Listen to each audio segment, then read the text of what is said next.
Break के बाद स्वागत है आपका हमारे न्यूज आवर के खास कार्यक्रम महासंग्राम में। लगातार सुबह 7 बजे से और शाम 6 बजे तक, 5 तो बज चुके हैं लेकिन शाम 6 बजे तक हम लगातार आपको अपडेट देते रहेंगे। हम इस समय जिन लोकसभा सीटों पर चलेंगे, हमारे संवाददाता वहां जुड़ेंगे, वहां की स्थिति के बारे में बताएंगे कि इस समय तक की क्या स्थितियां रही हैं। आपको बता दें कि 8 राज्यों की 49 लोकसभा सीटों पर चुनाव चल रहे हैं और अगर उत्तर प्रदेश की बात करें तो यहां पर 14 लोकसभा सीटों पर चुनाव चल रहे हैं। लगातार हम अपडेट देते रह रहे हैं, 6 बजे तक अपडेट देंगे और अब समय करीब है, इसलिए हर सीट पर आपको ले चल रहे हैं। जहां सबसे पहले हम ले चलेंगे आपको जालौन लोकसभा सीट पर हमारे संवाददाता सत्येंद्र राजावत इस समय मौजूद हैं। मतदान की क्या स्थिति है, तमाम बातें हैं, तमाम प्रश्न हैं जो कि हम उनसे करेंगे, उसका जवाब लेंगे। आपके मन में भी कौन रहा होगा कि क्या हुआ इस सीट पर, जालौन की सीट पर किसे मतदान आदमी कर रहे हैं और क्या मतदान की स्थिति है। यहाँ पर अब मुकाबला आप देख सकते हैं टीवी स्क्रीन पर। भानु प्रताप सिंह वर्मा नारायण दास साइकिल से यानी कि सपा से और सुरेंद्र चंद्र गौतम यहाँ पर बसपा से हैं। चुनाव चिन्ह भी हैं कमल निशान और साइकिल और हाथी। ये इनके बीच मुकाबला है। भानु प्रताप सिंह यहाँ से बीजेपी से प्रत्याशी हैं, नारायण दास यहाँ से सपा से प्रत्याशी हैं, सुरेंद्र चंद्र गौतम यहाँ पर बसपा से प्रत्याशी हैं। 3 महत्वपूर्ण पार्टियां और तीनों महत्वपूर्ण पार्टियों के प्रत्याशी को हमने आपको बता दिया। मतदाताओं के बारे में बताने की आवश्यकता नहीं है, कितने मतदाता यहाँ पर मत यहाँ पर दे चुके हैं। अभी परसेंटेज भी आ जाएंगे, आपको बता देंगे कि कितने प्रतिशत मतदान कहाँ पर हुए हैं, ये भी हम आपको बताएंगे। तो लगातार हम आपको अपडेट देते रह रहे हैं और फिर अपडेट देंगे। हमारे संवाददाता सत्येंद्र राजावत भी जुड़ चुके हैं और साथ ही साथ लखनऊ से हमारे लखनऊ ब्यूरो हेड प्रशांत राव भी जुड़े हुए हैं। तो सबसे पहले हम लखनऊ की ओर रुख करते हैं। यहाँ हर सीट की रिपोर्ट लगातार हमारे लखनऊ ब्यूरो हेड अपने पास पल पल की जानकारी रखे हुए हैं। तो सबसे पहले वहीं चलते हैं, लखनऊ चलते हैं और प्रशांत राव के पास। प्रशांत राव, हम आपके पास आना चाह रहे हैं, अभी तक के मतदान की क्या स्थिति है प्रशांत राव उत्तर प्रदेश में?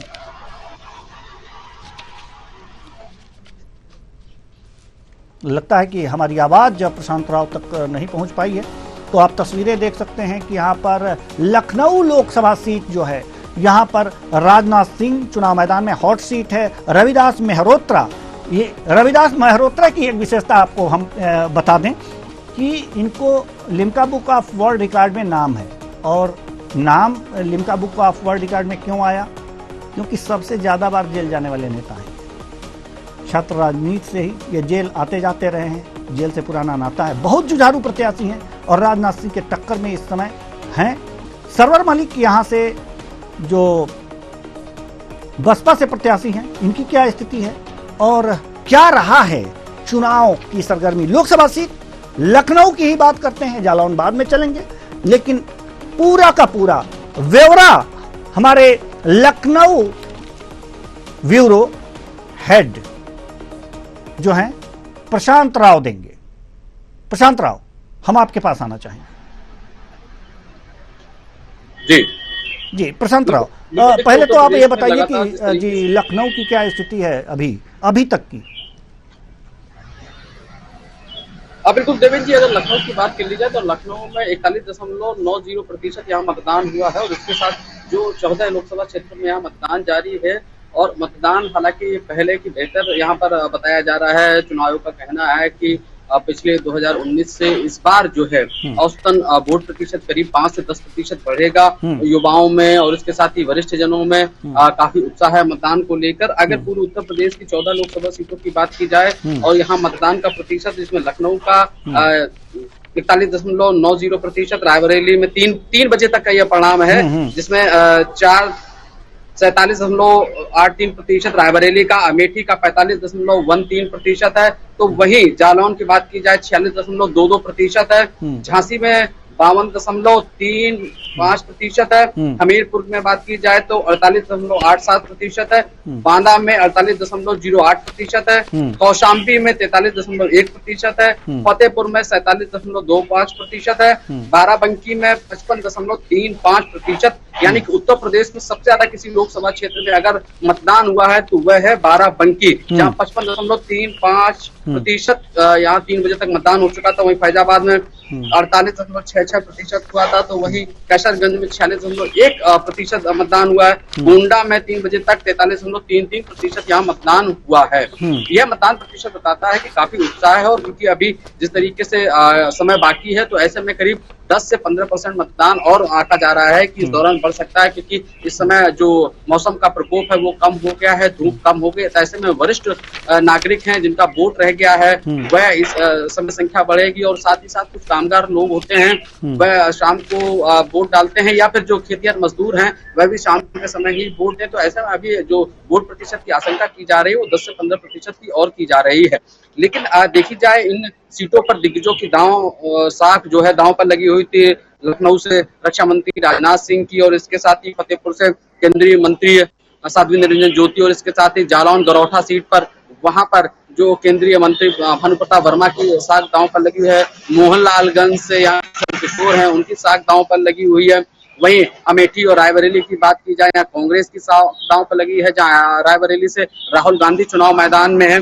और अगर रायबरेली का वोट प्रतिशत देखा जाए तो काफी कम है। हालांकि रायबरेली में 47.83% ही वोट पड़ा था 3 बजे तक, जबकि बाराबंकी में भी कांग्रेस प्रत्याशी तनुज पुनिया लड़ रहे हैं। तो वहीं भारतीय जनता पार्टी से राजरानी रावत चुनाव मैदान में है, वहां का जो वोट परसेंटेज है वो 55.35% है। रायबरेली में वोटिंग परसेंटेज ये बताता है कि कहीं ना कहीं राहुल गांधी की सीट खतरे में न पड़ जाए। अमेठी की बात की जाए तो अमेठी में बहुत कम मतदान प्रतिशत रहा है, वहां पर 45.13% 3 बजे का मतदान प्रतिशत है। तो ऐसे में यहाँ भी जो है थोड़ी परेशानी हो सकती है भारतीय जनता पार्टी की स्मृति ईरानी को, क्योंकि अगर जो नए वोटर हैं वो वोट नहीं डालेंगे या वरिष्ठ जन वोट नहीं डालेंगे तो उससे पार्टी का वोट परसेंटेज कम हो सकता है। तो उससे ज्यादा खतरा कहीं ना कहीं कांग्रेस के प्रत्याशी किशोरीलाल शर्मा को भी हो सकता है कि अगर नया वोटर वोट नहीं करता है, जिस तरीके से परिवर्तन की लहर की बात वो कर रहे हैं, तो उनके लिए भी खतरे की घंटी कम नहीं है।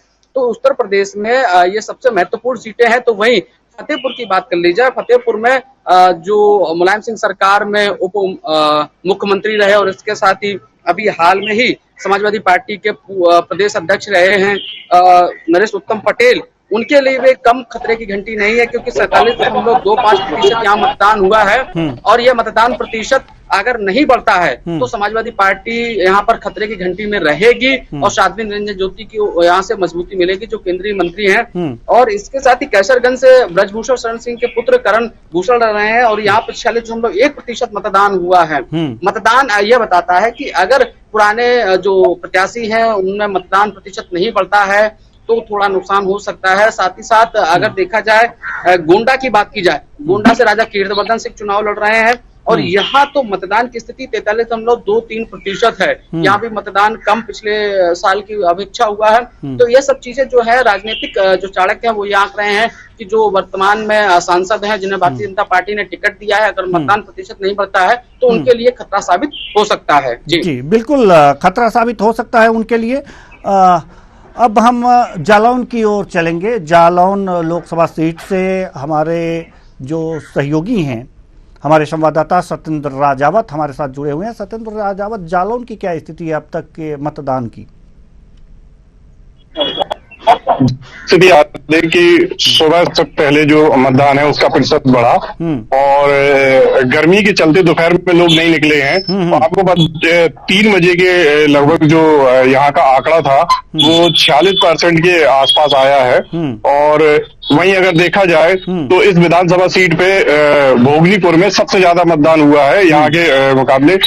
जालौन और गरोठा को लेके भोगलीपुर में 48% मतदान हुआ है।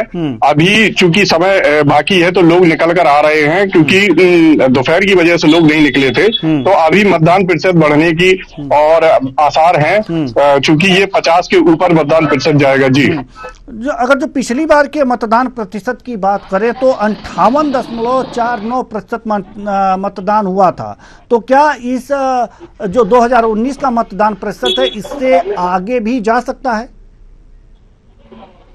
इसके आगे जाना संभव है, लेकिन ऐसे आसार नहीं दिख रहे हैं कि इसके आगे जा सके, क्योंकि जिन लोगों को वोट देना था वो सुबह आगे वोट दे चुके हैं और अब शायद कुछ ही समय बचा है।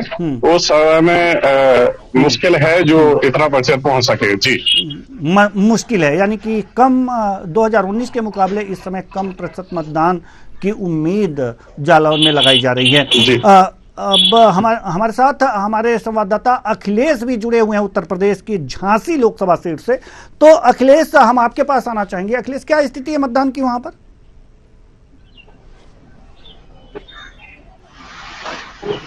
जी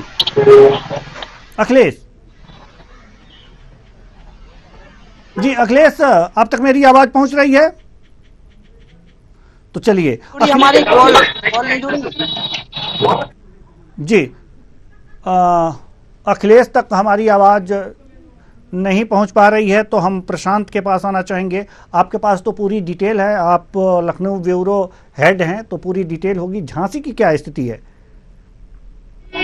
झांसी की बात की जाए तो झांसी में जो वोट प्रतिशत आया है वो 3 बजे तक का 52.53% आया है, जो बहुत ही बेहतरीन है। बाराबंकी के बाद दूसरे नंबर पे झांसी है, और झांसी में वर्तमान में जो भारतीय जनता पार्टी के सांसद अनुराग शर्मा है, तो वहीं जो कांग्रेस की तरफ से प्रदीप जैन आदित्य चुनाव मैदान में है। तो बड़ी ही दोनों ही प्रत्याशियों ने मेहनत की थी। दोनों प्रत्याशी चाहते थे कि वोटिंग परसेंटेज उनके मतदाताओं का बढ़े, हालांकि जिस तरीके से आकलन था वो बढ़ा है। और अभी क्योंकि 3 बजे तक का आंकड़ा है, 3 घंटे और हैं, 3 घंटे के बीच में अगर वोटिंग परसेंटेज यहाँ पर करीब 10 और 15% बढ़ता है तो काफी आंकड़ा हो जाएगा। और उससे नहीं, अगर जो 10% बढ़ता भी है, आप 52 बता रहे हैं, 52-53 बता रहे हैं, इसके आसपास अगर जो आप बता रहे हैं, तो 10% अगर जो और बढ़ेगा तो 63 हो जाएगा। ज्यादा से ज्यादा ये कह सकते हैं 63 हो जाएगा। लेकिन अगर जो 2019 की बात करें तो यहाँ 67.68% यहाँ पर मतदान हुआ था। तो ये अनुमान कहीं ये लगातार घटने की तरफ है। तो ये समीकरण हमारे समझ में नहीं आया कि आखिर घट क्यों रहा है। अभी जालौन वाली सीट पे भी बातचीत हुई थी, तो वहां भी घटा हुआ प्रतिशत देखने में आ रहा है। अब यहाँ भी अगर जो आप कर रहे हैं, उम्मीद जो जता रहे हैं, उससे भी घटे हुआ प्रतिशत, तो ये क्या कहलाता है? उदासीन है क्या मतदाता? देवेंद्र जी, देखिए, ये बुंदेलखंड क्षेत्र है, पथरीला इलाका है और पोलिंग स्टेशन भी काफी दूर दूर होते हैं। तो ऐसे में क्योंकि यहाँ पर गर्मी जो है बहुत ज्यादा है, औसतन जो है मौसम का अनुमान होता है उससे ज्यादा पारा झांसी के साइड का रहता है। तो ऐसे में मतदान का जो है प्रभाव कम रहता है, क्योंकि शाम ढल रही है और 3 बजे तक का आंकड़ा मैंने आपको बताया है। 3 से 4 है, 5 से 6 है, यानी 3 घंटे का और मतदान है। 7 बजे तक यहाँ जो है कि लास्ट टाइम तक 6 बजे तक जो लोग लाइन में रहेंगे उनका मतदान होगा। तो ऐसे में मतदान जो है 15% के से ज्यादा पड़ने के आसार देखे जा रहे हैं, क्योंकि इस इलाके में ज्यादातर जो खेतिहर मजदूर हैं और वो लोग जो अपने खेतों का काम करने के बाद शाम को मतदान करने जाते हैं, पहले भी हो चुका है। 15% के करीब अगर ये आंकड़ा बढ़ता है तो निश्चित तौर से पिछली बार रिकॉर्ड तोड़ सकता है, ऐसा अनुमान लगाया जा रहा है। जिले के अधिकारी लगातार जो है मतदान प्रतिशत बढ़ाने को लेकर जहां भी पोलिंग स्टेशन पर विजिट कर रहे हैं, वहां के मतदाताओं से अपील कर रहे हैं। पोलिंग एजेंट्स हैं, उनसे भी यह अपील की गई है कि वो अपने जो है पोलिंग क्षेत्र के मतदाताओं से अपील करें कि वो ज्यादा से ज्यादा मतदान करें, ताकि इस लोकतंत्र के महापर्व में वो भागीदार बनकर अपना सांसद चुने और देश की सरकार चुने। और देखिए, झांसी की बात की जाए, झांसी में बड़ी कांटे की टक्कर है। और ये झांसी की स्थिति नहीं है, बल्कि बुंदेलखंड में अगर देखा जाए तो बांदा लोकसभा क्षेत्र भी है और इसके साथ ये हमीरपुर लोकसभा क्षेत्र है। ये सब जो है बुंदेलखंड में ही आते हैं। और यहाँ का थोड़ा वोटिंग परसेंटेज सुबह के टाइम ज्यादा रहता है, दोपहर में थोड़ा कम हो जाता है और उसके बाद शाम को एकदम तेजी से वोटिंग परसेंटेज बढ़ता है, क्योंकि 3 बजे के आंकड़े हैं और 3 के बाद अभी आंकड़े जारी होना है। तो निश्चित रूप से ये जो प्रशासन की तरफ से दावे हैं कि वोटिंग परसेंटेज पिछली बार के मुकाबले अपना रिकॉर्ड तोड़ेगा और यहाँ ज्यादा से ज्यादा मतदान होगा। जी, अच्छी बात है। हमारे साथ गोंडा से भी हमारे सहयोगी जुड़े हुए हैं। गोंडा की क्या स्थिति है?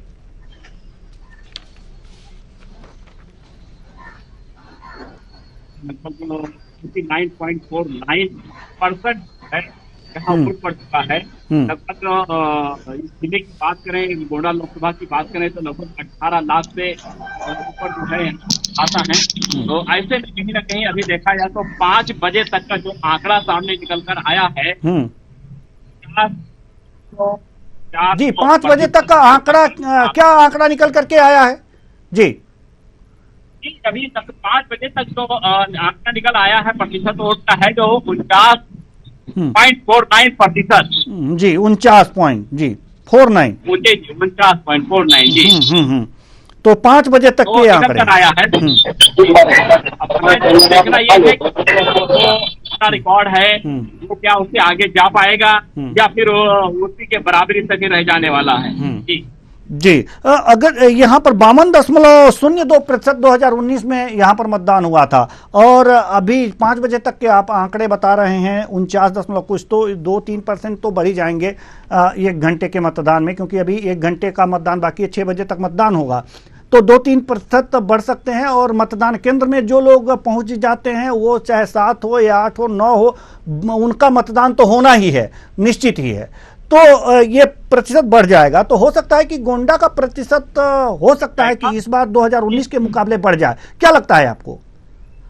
बिल्कुल बिल्कुल निश्चित रूप से बढ़ जाएगा, क्योंकि जिस तरीके से दिन में भीषण गर्मी होने के नाते काफी जो वोटर्स से घर से नहीं निकल पाए थे वो कहीं ना कहीं ये 5 बजे या 4 बजे के बाद निकलना चाहते हैं। तो ऐसे में कई पोलिंग बूथ पर काफी लंबी कतारें देखी गई हैं, जिससे अंदाजा लगाया जा सकता है कि कहीं ना कहीं जो 52 पॉइंट जो है जो वोट प्रतिशत था उससे कहीं लगभग 2 या 3% आगे जाने की पूरी उम्मीद है। हालांकि इस वोटिंग परसेंटेज को बढ़ाने के लिए गोंडा जिलाधिकारी द्वारा तमाम प्रकार के अनूठे कार्यक्रम किए गए थे कि किसी तरीके से 1% बढ़ाया जाए। तो कहीं ना कहीं ये संभावना जताई जा रही है या इस तरीके से अनुमान लगाया जा रहा है कि जो वोटिंग परसेंटेज है वो बढ़ेगा। लेकिन मैं एक बात और बता दूं कि गोंडा जिले के अंतर्गत एक लोकसभा कैसरगंज, तो चलिए हमारे जो मानी जाती है जी जी जी जो है लगभग 53% मतदान हो चुका है। अब तक जो 5 बजे तक जो आंकड़े थे वहाँ भी जो वोटिंग परसेंट है बढ़ता हुआ दिखाई दे रहा है। जी जी, चलिए अच्छी बात है। अब हम पुनः अपने लखनऊ ब्यूरो हेड प्रशांत राव के पास आना चाहूँगा। प्रशांत राव, मोहनलालगंज की क्या स्थिति है? वैसे तो लखनऊ में लखनऊ लोकसभा सीट की अगर जो बात करें तो 54.72% मतदान हुए थे 2019 में, तो इस बार तो क्या कहें, इस बार कितना जाने की उम्मीद है?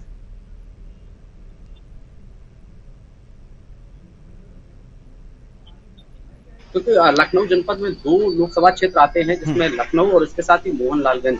यहाँ के डीएम सूरपाल गंगवार ने बहुत ही मेहनत की और तमाम बड़े अधिकारियों ने यहाँ मतदान प्रतिशत को लेकर लोगों को जागरूक किया था। RWA की बैठक की, वरिष्ठ नागरिकों की बैठक की और इसके साथ समाज सेवी संगठनों की बैठक की थी और ये अपील की थी वोट परसेंटेज को बढ़ाया जाए। 3 बजे का जो आंकड़ा था मोहनलालगंज का वो 51.8% था। तो ऐसे में अभी क्योंकि 3 घंटे और अतिरिक्त हैं तो उसमें वोट परसेंटेज और बढ़ाने की बात चल रही है कि लोगों को जागरूक किया जा रहा है। डीएम सूरपाल गंगवार सुबह से ही बूथों का विजिट कर रहे हैं और मतदान कर्मियों से बात कर रहे हैं और इसके साथ ही जो पोलिंग एजेंट्स लगे हैं उनसे भी मतदान प्रतिशत बढ़ाने को लेकर लोगों को जागरूक करने के साथ ही घरों से बाहर निकालकर मतदान करने की अपील करने जैसी बात उन्होंने कही है। और इसके साथ ही एक चीज देखी जाए कि इस बार जो लखनऊ का वोटिंग परसेंटेज बढ़ता हुआ भी नजर आ रहा है, क्योंकि पिछली बार जिस तरीके से आंकड़े रहे हैं वो आंकड़े करीब 3 बजे तक करीब नजदीक पहुंच ही चुके थे।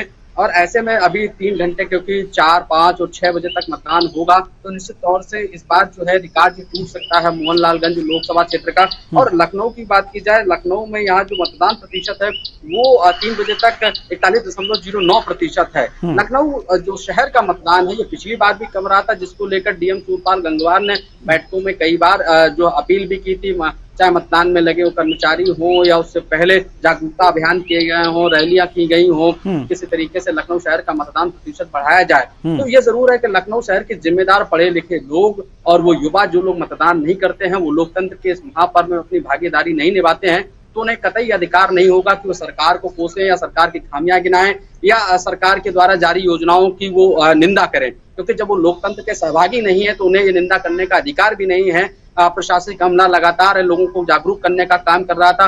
बड़ी बड़ी जो सोसाइटी यहाँ बनी हुई है या जो यहाँ कॉलोनियां बनी हुई, वहां जाकर प्रशासनिक अधिकारियों ने वहां के पढ़े लिखे लोगों से अपील की थी कि ज्यादा से ज्यादा मतदान करें।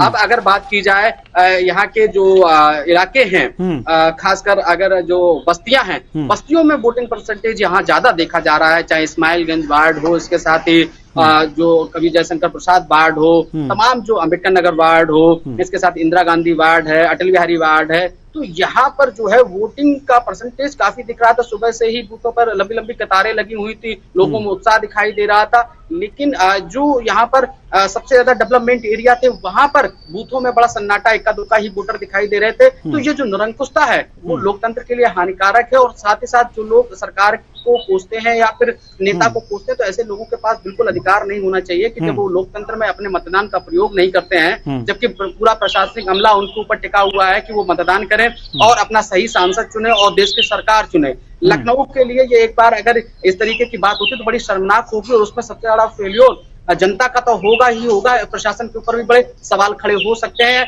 जनप्रतिनिधियों के ऊपर भी बड़े सवाल खड़े हो सकते हैं कि जनता उनसे नाराज है या फिर ये सबसे ज्यादा निरंकुश लोग हैं जो मतदान नहीं कर रहे हैं।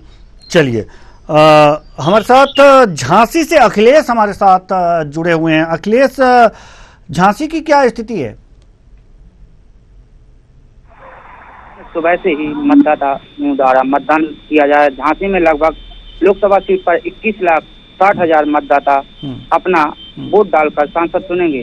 जैसा कि मऊरानीपुर विधानसभा में पंचमपुरा गांव में ग्रामीणों के द्वारा बहिष्कार किया गया था मतदान को लेकर, जहां जिला प्रशासन की ओर से अपर जिला अधिकारी और अपर जिला पुलिस अधीक्षक मौके पर पहुंचकर ग्रामीणों को समझाने बुझाने की काफी कोशिश की गई थी।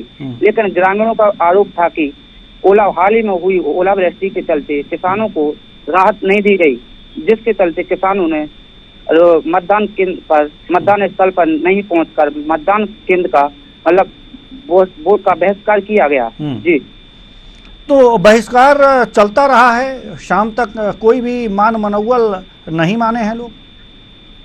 जी बिल्कुल, मतलब गुसरा ब्लॉक के अंतर्गत आने वाले एक सेरिया गांव में भी सुबह से ही मतदाताओं द्वारा अभी तक बहिष्कार जारी बना हुआ है, ताकि मतदाताओं को क्षेत्रीय विधायक डॉक्टर रश्मिया भी मौके पर पहुंचकर ग्रामीणों को काफी समझाने का प्रयास किया गया था। लेकिन ग्रामीणों का खिरिया में आरोप था कि सड़क नहीं तो वोट नहीं। ग्रामीणों ने नारेबाजी करते हुए मतदान का बहिष्कार किया गया। कितने प्रतिशत झांसी में कितने प्रतिशत मतदान के आसार नजर आ रहे हैं? और 5 बजे तक के अगर जो आपके पास आंकड़े आ गए हो तो वो भी बता दीजिए।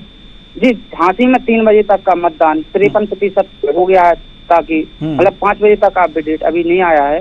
और लगभग जिला प्रशासन की ओर से बराबर मतदाताओं से अपील की जा रही है कि ज्यादा से ज्यादा घरों से निकलकर मतदाता वोट देकर। क्या लगता है आपको कि 2019 का जो मतदान प्रतिशत है 67.67%? 2019 मैं आपको बता दूं कि भाजपा से जो वर्तमान सांसद हैं अनुराग शर्मा, भाजपा के द्वारा उन्होंने द्वारा प्रत्याशी बनाया गया, जिसके चलते कांग्रेस ने पूर्व केंद्रीय मंत्री प्रदीप जैन को प्रत्याशी बनाया है। बताया जा रहा है कि दोनों में मुकाबला टक्कर का बताया जा रहा है। जी चलिए, दोनों में मुकाबला टक्कर का बताया जा रहा है। हम पुनः अपने लखनऊ ब्यूरो हेड प्रशांत राव के पास आना चाहेंगे कि इस जो भी 14 सीटें हैं, इसमें जो 4 सीटें हैं वो हॉट सीट मानी जा रही हैं 5वें चरण की। तो एक तो लखनऊ है जहां से राजनाथ सिंह केंद्रीय मंत्री चुनाव लड़ रहे हैं, दूसरा तो रायबरेली की सीट है जहां पर राहुल गांधी चुनाव लड़ रहे हैं, तीसरी स्मृति ईरानी जहां पर अमेठी, और चौथी कैसरगंज की सीट जहां ब्रजभूषण शरण सिंह के पुत्र करण भूषण सिंह चुनाव लड़ रहे हैं। तो सबसे पहले हम प्रशांत आपसे जानना चाहेंगे कि रायबरेली की क्या स्थिति है? देखिए, रायबरेली की स्थिति की देखी जाए तो रायबरेली में जो वोटिंग परसेंटेज है 3 बजे का, वो जो यहाँ पर है वो 47.83% है, बहुत ही कम है। और ऐसे में जिस तरीके से राहुल गांधी की जीत का अंदाजा कांग्रेस लगा रही है, वो समझ में नहीं आ रहा है कि इस प्रकार से कैसे जीत पाएंगे। उनके सामने भारतीय जनता पार्टी के जो दिनेश सिंह चुनाव लड़ रहे हैं, वो उत्तर प्रदेश सरकार में मंत्री हैं और MLC हैं, वो कड़ी टक्कर राहुल गांधी को देते हुए नजर आ रहे हैं। और जिस तरीके से अनुमान यहाँ कांग्रेस का था कि वोट परसेंटेज बढ़ेगा तो ही राहुल गांधी यहाँ जीत पाएंगे, लेकिन जिस तरीके से यहाँ वोट परसेंटेज 3 बजे तक का रहा है, ये बहुत ही कम आंकड़ा है। तो ऐसे में खतरे की घंटी राहुल गांधी के लिए है, क्योंकि दिनेश प्रताप सिंह स्थानीय नेता हैं और उन्होंने काफी साल यहाँ पर समाज सेवा के क्षेत्र में और प्रतिनिधित्व के क्षेत्र में काम किया है। तो ऐसे में उनकी भी जनता यहाँ पर हितैषी है, तो कांटे की टक्कर दोनों में नजर आ रही है। नहीं, अगर कम प्रतिशत मतदान है तो राहुल गांधी को ही नुकसान क्यों, हम ये समझना चाहेंगे आपसे। देखिए, राहुल गांधी के नुकसान की बात की जाए कि पूर्व में जिस तरीके से सोनिया गांधी यहाँ चुनाव लड़ी थी, तो जो वोट शेयर उनका था वो काफी था, लेकिन इस बार जो यहाँ पर मतदान प्रतिशत देखा जा रहा है वो काफी कम देखा जा रहा है, क्योंकि जिस तरीके से भारतीय जनता पार्टी ने यहाँ प्रचार किया है कि राहुल गांधी जीतने के बाद वायनाड फिर वापस चले जाएंगे, और पिछली बार क्योंकि वो अमेठी से हारे थे और उसके बाद वो जो है जो साउथ की सीट वायनाड से चुनाव जीते थे, और इसके बाद ही यह प्रचार लगातार भारतीय जनता पार्टी करती आ रही कि राहुल गांधी जीतने के बाद फिर एक बार रायबरेली को धोखा देंगे, वो सीट ये छोड़ देंगे। और इसीलिए वहां पर जनता में कहीं ना कहीं नरमकस्ता दिखाई दे रही है। हालांकि गांधी परिवार की पैतृक सीट मानी जाती है, लेकिन अब लोग का है कि कहीं ऐसा ना हो कि यहाँ सोनिया गांधी चुनाव जीतने के बाद जनता ने यहाँ उनको पूरा जब विश्वास दिया, लेकिन वो 2024 के चुनाव में यहाँ नहीं लड़ रही हैं, क्योंकि इस बार जो है पार्टी ने 400 पार का नारा दिया। तो ऐसे में कहीं सोनिया गांधी घबरा न गई हो, इसलिए वो चुनाव ना लड़ रही हो। और फिर प्रियंका गांधी के नाम की चर्चा चल रही थी, उन्होंने भी चुनाव नहीं लड़ा। और इसके साथ ही प्रियंका गांधी के रॉबर्ट वाड्रा का भी नाम आया था कि वो अमेठी या रायबरेली सीट से चुनाव लड़ सकते हैं, वह भी नहीं आए। इसके बाद में तो कांग्रेस को अपनी साख बचानी थी और इसके साथ ही इस पैतृक सीट पर कब्जा बरकरार रखना था, तो अंततः राहुल गांधी को यहाँ से प्रत्याशी घोषित किया गया है। तो ऐसे में जो प्रत्याशिता है वो निश्चित रूप से सीट को बचाने को लेकर है, लेकिन वोट परसेंटेज जिस तरीके से निकल रहा है, इससे कहीं ना कहीं खतरा हो सकता है। क्योंकि अगर ग्रामीण क्षेत्रों में देखा जाए और यहाँ का जो रायबरेली क्षेत्र है, यहाँ पर हालांकि समाजवादी पार्टी के भी 2 विधायक हैं और इसके साथ ही भारतीय जनता पार्टी भी यहाँ पर है, तो निश्चित रूप से जो विधानसभा का वोट शेयर देखा जाए उससे कहीं ना कहीं अनुमान लगाया जा सकता है कि कांग्रेस को एक बार नुकसान झेलना पड़ सकता है। चलिए, हमारे साथ मोहनलालगंज से हमारे लखनऊ संवाददाता अनूप मिश्रा जुड़ चुके हैं। जी अनूप, मोहनलालगंज की स्थिति बताइए इस समय। जी देवेंद्र जी, देखिए मोहनलालगंज की मैं बात करता हूं तो मोहनलालगंज में इस वक्त जो है भारतीय जनता पार्टी और इंडी गठबंधन में कांटे की टक्कर दिखाई दे रही है। जहां पर मोहनलालगंज के जो सांसद हैं कौशल किशोर, जो अपने हैट्रिक बनाने की तैयारी में लगे हुए हैं। दूसरी तरफ देखा जाए तो RK चौधरी, जो पूर्व में बसपा सरकार में 4 बार के मंत्री रहे और कांग्रेस में भी रहे और इस बार वो इंडी गठबंधन में है, तो वो यहाँ से प्रत्याशी है, वो ठीक ठाक फाइट दे रहे हैं।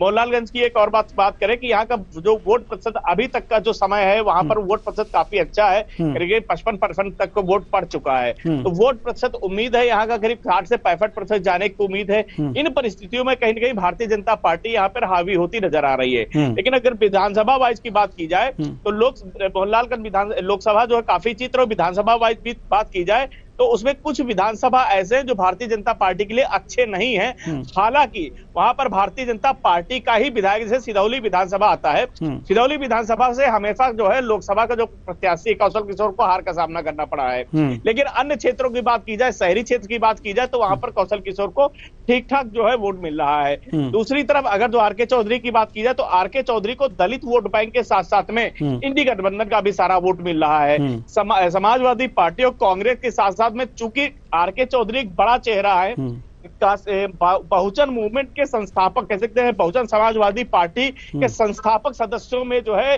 आर.के. चौधरी का नाम आता है। बड़ा नाम है, कड़ी टक्कर दे रहे हैं। जो कि कौशल किशोर की बात की जाती है तो कौशल किशोर एक विशेष वर्ग के नेता भी माने जाते हैं। मोहनलालगंज लोकसभा क्षेत्र में पासी बिरादरी का वोट ठीक ठाक माना जाता है और उस वोट पर उनकी ठीक ठाक पकड़ है। खास करके आपको बता दें, मोहनलालगंज के अलावा भी उनका आसपास के जो पासी बिरादरी के वोट पाएंगे उस पर काफी अच्छा आशा खासा प्रभाव है। उनकी पत्नी भी वहां विधायक है मरियाबाद से। तो एक हिसाब से कांटे की टक्कर है, लड़ाई नेक टू नेक है। लेकिन चूंकि दोनों ही बड़े नेता है, मोहनलालगंज और आर.के. चौधरी, अभी तक का जो समीकरण नजर आ रहा है, अभी तक के समीकरण में मोहनलालगंज से जो वर्तमान सांसद कह सकते हैं कौशल किशोर, उनका पल्ला भारी पड़ रहा है। लेकिन लड़ाई ठीक ठाक जोरों पर चल रही है। यहाँ पर हमेशा इससे पहले भी समाजवादी पार्टी का गढ़, समाजवादी पार्टी तो सुशीला सरोज यहाँ पे 2 बार सांसद रही हैं। तो ये हिसाब से जो मोहनलालगंज की जो कहानी बिल्कुल इस बार उलट है। थोड़ा सा परेशानी जरूर नजर आ रही है, लेकिन ये दिख रहा है कि कहीं न कहीं कौशल किशोर यहाँ पर भारी पड़ते नजर आ रहे हैं। जी, कौशल किशोर भारी पड़ते नजर आ रहे हैं। हम पुनः रुख करेंगे अपने लखनऊ ब्यूरो हेड प्रशांत राव के पास। प्रशांत राव, हम आपके पास आना चाहेंगे। अमेठी भी एक हॉट सीट है, क्या स्थिति है वहाँ की? स्मृति ईरानी वहाँ से चुनाव मैदान में है। मैं बता दूं आपको, 5 बजे का अपडेट आ गया है चुनाव कमीशन का, और इसमें आपको रायबरेली सीट की बात की जाए तो यहाँ 56.26% मतदान हुआ है। 3 बजे के आंकड़े अगर देखे जाए, 3 बजे से यहाँ जो मतदान प्रतिशत बढ़ा है काफी चौंकाने वाला है। और जिस तरीके से रायबरेली में जनता ने रुझान दिखाया वो 56.26% हुआ है, यानी कि ये तो 19 के करीब पहुंच गया है, 2019 के करीब पहुंच गया। बिल्कुल, मैं आपसे कह रहा था कि अभी क्योंकि 3 घंटे हैं, 3 बजे का आंकड़ा है और 6 बजे तक मतदान होना, 3 घंटे हैं, निश्चित तौर से ये आंकड़े बढ़ेंगे। और इसके साथ ही क्योंकि लखनऊ की एक लोकसभा क्षेत्र ईस्ट में यहाँ पर 50% मतदान हुआ है। उप विधानसभा चुनाव भी हो रहा है लखनऊ की एक सीट पर। चलिए एक बार फिर से अगर लोकसभा के 5 बजे के जो मतदान प्रतिशत के आंकड़े जान लें, अमेठी में 52.68% मतदान हुआ है, बांदा में 57.38% मतदान हुआ है, बाराबंकी में 64.86, बाराबंकी सबसे आगे चल रहा है, 64.86% मतदान हुआ है। फैजाबाद में 57.36% मतदान हुआ है, फतेहपुर में 54.56% मतदान हुआ है, गोंडा में 50.21% मतदान हुआ है, हमीरपुर में 57.83% मतदान हुआ है, जालौन में 53.73% मतदान हुआ है, झांसी में 61.18% मतदान हुआ है, कैसरगंज में 53.9 मतदान हुआ, कौशाम्बी में 6 मतदान हुआ है, लखनऊ में 49.88% मतदान हुआ है, मोहनलालगंज सीट पर 60.10% मतदान हुआ है, रायबरेली में 56.26% मतदान हुआ है, लखनऊ सीट अभी भी फिसड्डी है। लखनऊ में पिछली बार का जो आंकड़ा है वो जो है 51% के लगभग था। इस बार जो है अभी 5 बजे तक 49.88% पहुंचा है। तो यही माना जा रहा है कि करीब पिछली बार का आंकड़ा भी शायद लखनऊ लोकसभा सीट लखनऊ संभवतः 2019 में 54 के करीब बढ़ोतरी होगी। जी प्रशांत राव, अगर जो आंकड़ों पर गौर करें तो लखनऊ लगभग 54.72% आंकड़े यहाँ पर तो हमारे पास जो सीटें दिखा रही है, तो लमसम देखा जाए तो करीब पहुंच जाएगी, पिछले आंकड़े छू लेगी इस बार।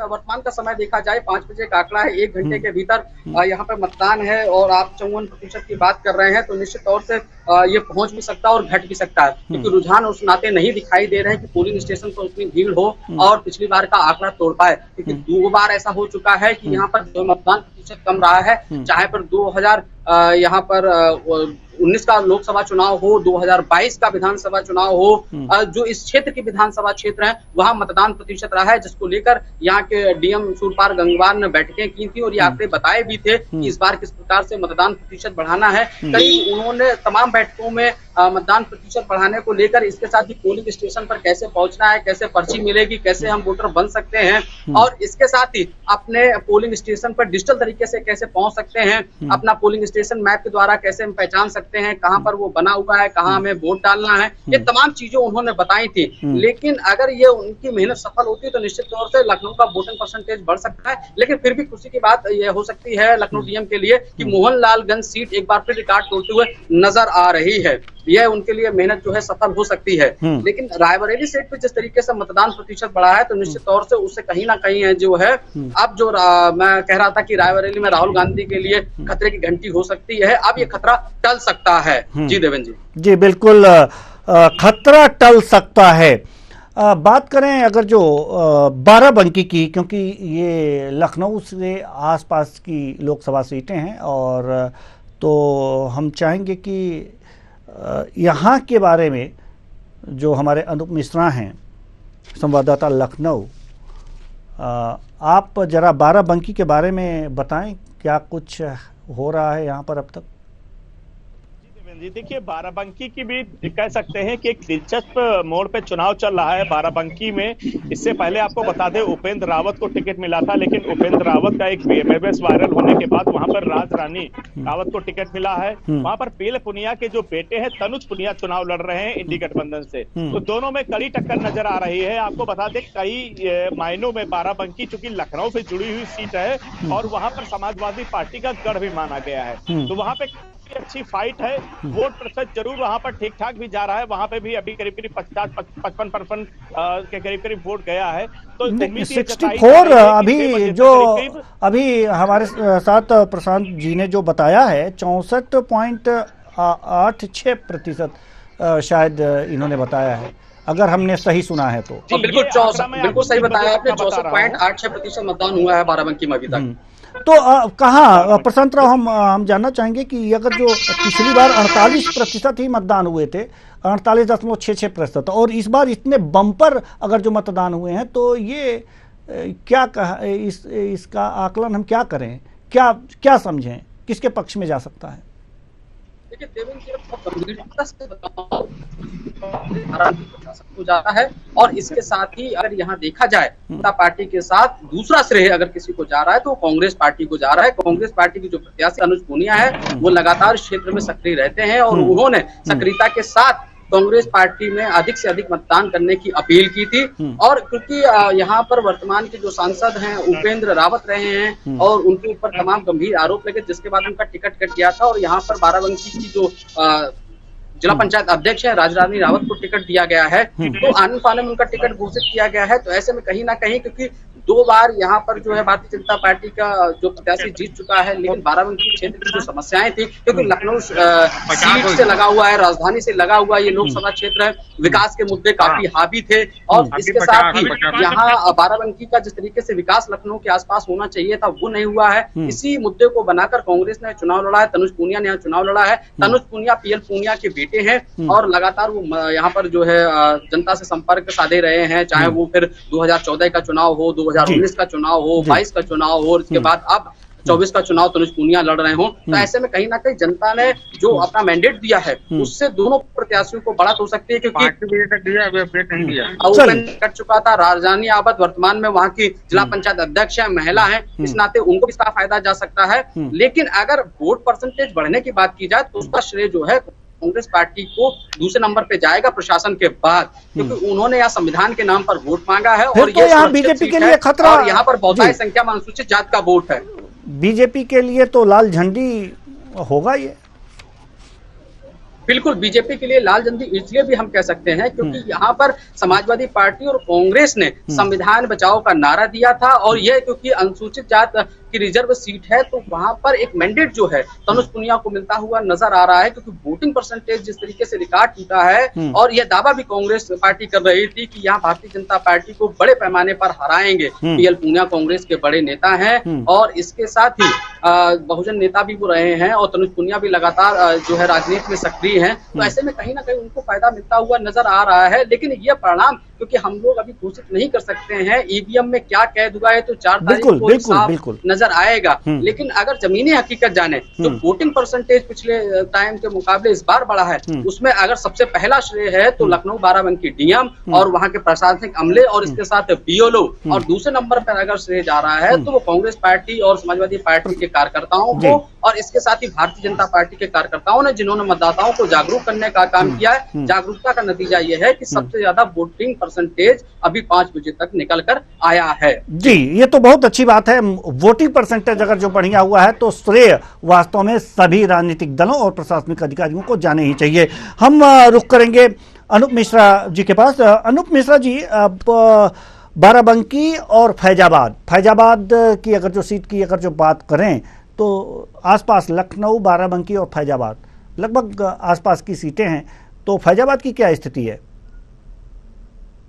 देवेश जी, फैजाबाद की आपको बता दें तो फैजाबाद में भी ठीक ठाक लड़ाई देखने को मिल रही, लेकिन इस बार फैजाबाद में एक जो बड़ा फैक्टर नजर आ रहा है वो है राम मंदिर। राम मंदिर कहीं न कहीं भारतीय जनता पार्टी के लिए जो वरदान साबित हो रहा है। लेकिन चूंकि यहाँ पर पुराने जो नेता लल्लू सिंह को भारतीय जनता पार्टी ने टिकट दिया है, तो अपने आप में कह सकते हैं कि भारतीय जनता पार्टी को जरूर ये थोड़ा सा दिक्कत का सामना पड़ सकता है कि लल्लू सिंह पूर्व में सांसद जरूर रहे, लेकिन उनका क्षेत्र में कुछ विरोध नजर आता है। वही समाजवादी पार्टी की बात की जाए तो अवधेश प्रसाद समाजवादी पार्टी के वहां पर प्रत्याशी हैं, तो ये कहीं न कहीं जो है अवधेश प्रसाद पढ़ी चुकी नेता हैं। लेकिन अभी तक जो हवा बन रही है वो समाजवादी पार्टी और कांग्रेस, भारतीय जनता पार्टी की दोनों की टक्कर में भाजपा ही भारी पड़ रही है, क्योंकि भारतीय जनता पार्टी का वहां पे राम मंदिर अपने आप में एक बड़ा जो है मुद्दा रहा है और वहां के जो वोटर्स हैं उनको एक काफी फायदा हुआ है। क्योंकि कहीं न कहीं भारतीय जनता पार्टी आपको बता दे कि जो राम मंदिर के सहारे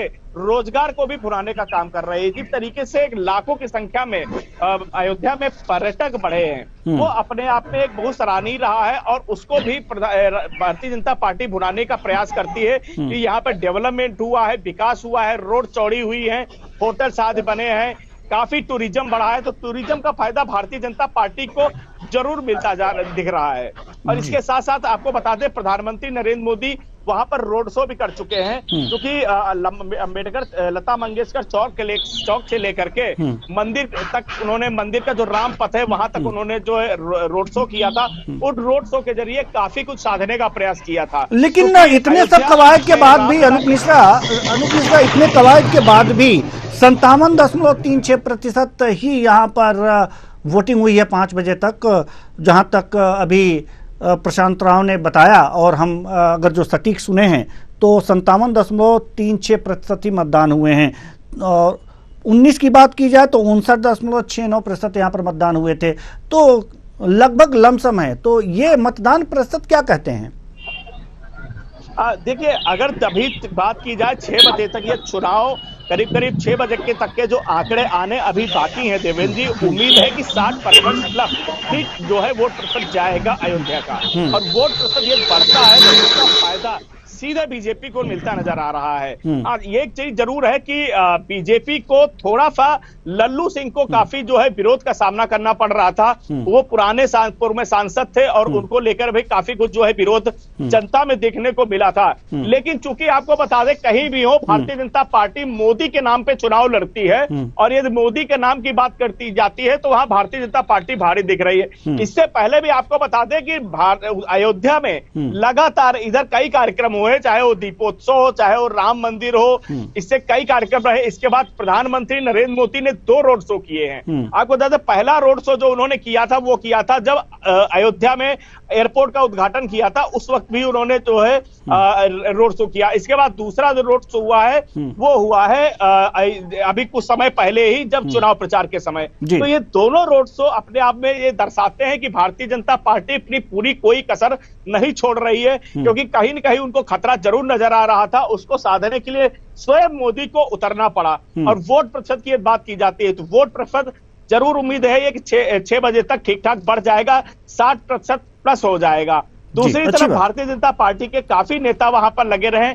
योगी आदित्यनाथ चूंकि पूरे दल बल के साथ वहां पर रहे हैं, उन्होंने कई रैलियां की, जनसभाएं की, काफी समय उन्होंने दिया। विकास को लेकर की बात की जाए तो विकास जितने भी हुए उसमें स्वयं योगी आदित्यनाथ ने उसको मॉनिटर किया है, लगातार निरीक्षण किया है, लगातार उसको मॉनिटर किया है, उसका भी फायदा भारतीय जनता पार्टी को दिख रहा है। वहीं चूंकि आपको बता दें पहले भी परंपरागत सीट रही है भारतीय जनता पार्टी के लिए, सुरक्षित सीट रही है एक हिसाब से, तो और दूसरा राम मंदिर, ये कई सारे फैक्टर, और तीसरा जो सबसे बड़ी बात होती है अयोध्या में एयरपोर्ट, ये कई सारे फैक्टर भारतीय जनता पार्टी के पक्ष में नजर आते दिख रहे हैं। इसके साथ साथ डबल इंजन सरकार की राशन हो गया, उज्ज्वला योजना आ गया, किसान सम्मान निधि हो गया, ये भी कई सारे फायदे भारतीय जनता पार्टी के पक्ष में नजर आते दिख रहे हैं। लेकिन इंडी गठबंधन तो चूंकि वहां पर मजबूत कहा जा सकता है, वो भी ठीक ठाक फाइट दे रहा है। चलिए ठीक है, हम आना चाहेंगे सत्येंद्र राजावत के पास जालौन से। कुछ अगर जो ताजा अपडेट हो आपके पास तो जल्दी से हमारे दर्शकों को बता दीजिए।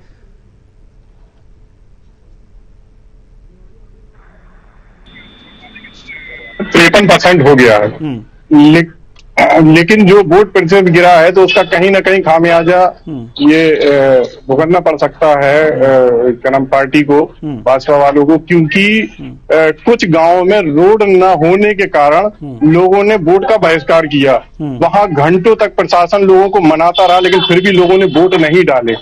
ऐसे कई गांव हैं जहां प्रशासन लगातार अभी भी प्रयास कर रहा है, जहां वोट नहीं डाले गए हैं, और हो सकता है अगर प्रशासन उनको मना लेता है तो वोट प्रतिशत जो है वो बढ़ सकता है, लेकिन अभी तक ऐसी कोई उम्मीद नहीं है जो वोट प्रतिशत पिछले 2019 के मुकाबले इस समय बढ़ सके। कुछ ही मिनट शेष हैं, अब तक नहीं माने तो अब 10-15 मिनट में क्या मानेंगे? तो कुल मिलाकर के यहाँ कहा जा सकता है कि लोगों की नाराजगी है, और ये नाराजगी क्या गुल खिलाएगी ये तो 4 जून को पता चलेगा। चलिए, झांसी से हमारे साथ अखिलेश जी हैं। अखिलेश, कोई ताजा अपडेट आपके पास, जल्दी से बताएं। जी बिल्कुल, झांसी में अभी तक मतदाताओं द्वारा मतदान 61% कर दिया गया है, और आगे भी जिला प्रशासन की ओर से मतदाताओं से अपील की जा रही है कि 10 से ज्यादा प्रतिशत मतदान करें। और जैसा कि भाजपा को इतना फर्क पड़ता है कि तेरिया गांव में ग्रामीणों ने चुनाव का बहिष्कार किया था, जिसके चलते कहीं ना कहीं भाजपा को है बहिष्कार महंगा पड़ जाए। जी तो चलिए, एक और हमारे साथी हैं रूपेश जी। चलिए, तुफेल हमारे साथ। जी तुफेल, क्या स्थिति है गोंडा की?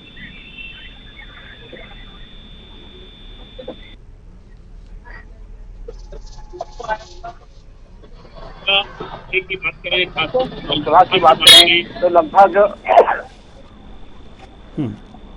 जी 1% जो है मत पड़ चुके हैं। लेकिन अगर बात करें पिछले रिकॉर्ड की तो कहीं ना कहीं उससे अभी फिलहाल कुछ दूर है। लेकिन अगर कुछ समय जो 1 घंटे का आंकड़ा जो आता है वो अभी तक आया नहीं है, अगर वो आ जाता है तो कहीं ना कहीं जो पहला रिकॉर्ड है पिछले का है वो उससे कहीं ना कहीं आगे जा सकता है। लेकिन अगर हम कैसरगंज लोकसभा की बात करें तो वहाँ लगभग 19,45,026 मतदाता हैं, जिसमें लगभग इस बार अभी तक जो आंकड़ा सामने आया है वो 53.92 का है। तो कहीं ना कहीं ये मान कर चला जाए कि जो वोट परसेंट है वो पिछली बार से इस बार बढ़ सकता है। हालांकि इसके लिए जिस तरीके से लगातार ये सीट चर्चाओं में रही, खासकर ब्रजभूषण पर लगे आरोपों को लेकर तमाम तरीके का जो है आरोप लगे, उसके बाद उनको टिकट नहीं मिला, बहुत ही जो है विलंब के बाद उनके बेटे को दिया गया। ऐसे में कहीं ना कहीं एक लाइमलाइट पूरे प्रदेश और देश भर में ये सीट बनी रही।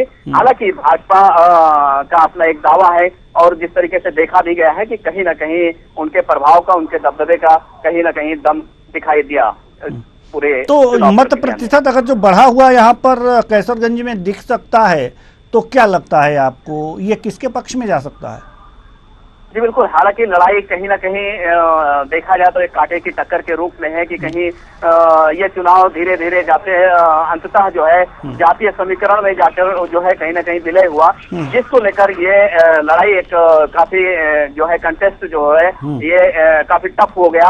और इसकी वजह से हालांकि फिलहाल जिस तरीके से चूंकि वो राजनीति के पुरंदर माने जाते हैं, लगभग 6 बार के सांसद रहे हैं, तो कहीं ना कहीं पिता और पुत्र एक साथ दोनों ने मेहनत की है, हर तरीके से क्षेत्र में निकले हैं, हर तरीके की अपील की है। ये मेहनत तो कितना हुआ है ये तो अब 4 जून को ही पता चल पाएगा। तो कुल मिलाकर के ये सारी स्थितियां हैं, और अभी तो कुछ समय और शेष है, मतदान के करीब करीब 10 मिनट और हैं और मतदान केंद्र के अंदर जो मतदाता चले जाएंगे इस 10 मिनट के अंदर, तो उनका मतदान होना ही होगा, चाहे 7 बजे या 8 बजे।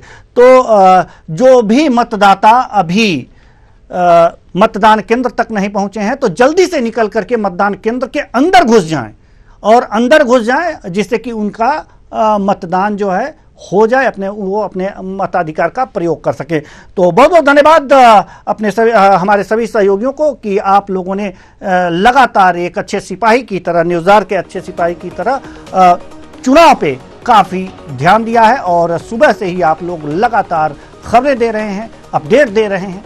तो कुल मिलाकर के देखा जा सकता है कि 5वें चरण का जो मतदान है अभी 10 मिनट के बाद खत्म हो जाएगा, लेकिन जो मतदाता मतदान केंद्र के अंदर होंगे उनका मतदान होगा, चाहे जितना भी बच जाए। मत प्रतिशत बढ़ेंगे, कहीं कम हुए हैं, लेकिन अब देखना होगा कि 5वें चरण में जिन जिन लोगों की साख दांव पर लगी है, कुछ केंद्रीय मंत्री हैं उनकी साख दांव पर लगी है, उनका क्या होता है, और साथ ही साथ इनके किस्मत का फैसला ईवीएम में बंद है, 4 जून को खुलेगा और तब तक के लिए हमें इंतजार करना पड़ेगा। फिलहाल अब इस कार्यक्रम में इतना ही, मुझे दीजिए इजाजत, नमस्कार।